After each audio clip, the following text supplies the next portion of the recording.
Good morning. It's Friday morning, September 25th, 2020, and it's time for your morning walk with me, Sophfronia. It's been a tough week.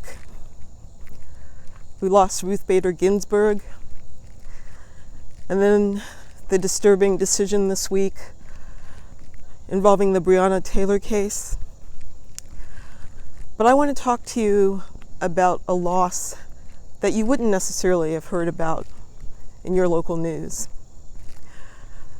This week I was reading my Facebook feed and a friend posted about the death of Alondria Williams. Alondria was a community activist, a church leader in Knoxville, Tennessee.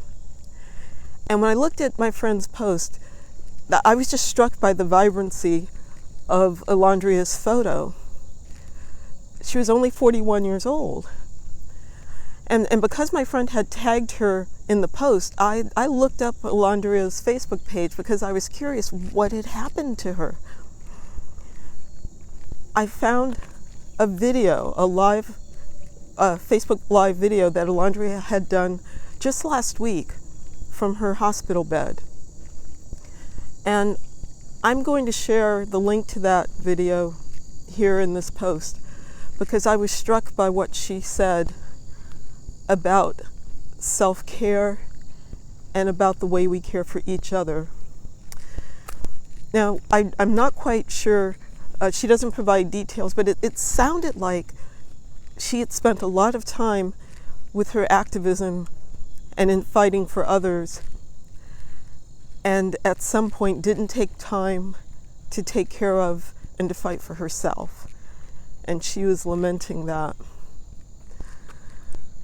But I was inspired by her message of how we have to learn to take care of each other.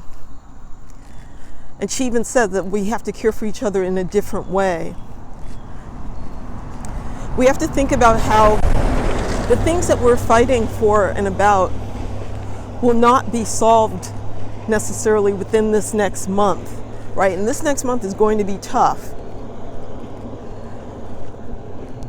But we can't lose ourselves, lose our physical beings, let our mental health deteriorate during this fight, because we have to remain whole.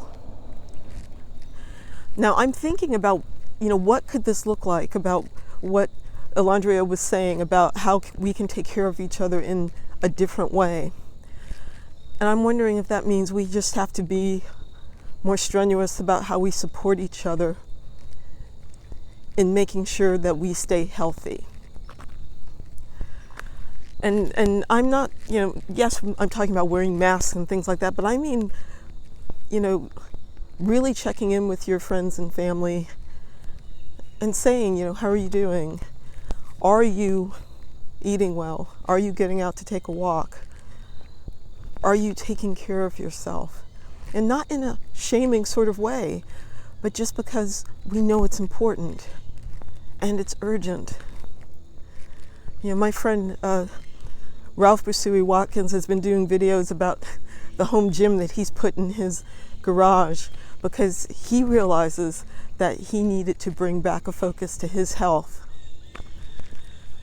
It's really all that we have.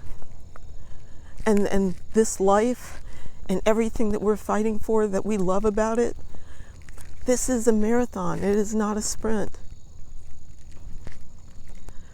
So think about that. Alondria was also talking about community, that the way we take care of each other is another way of building community.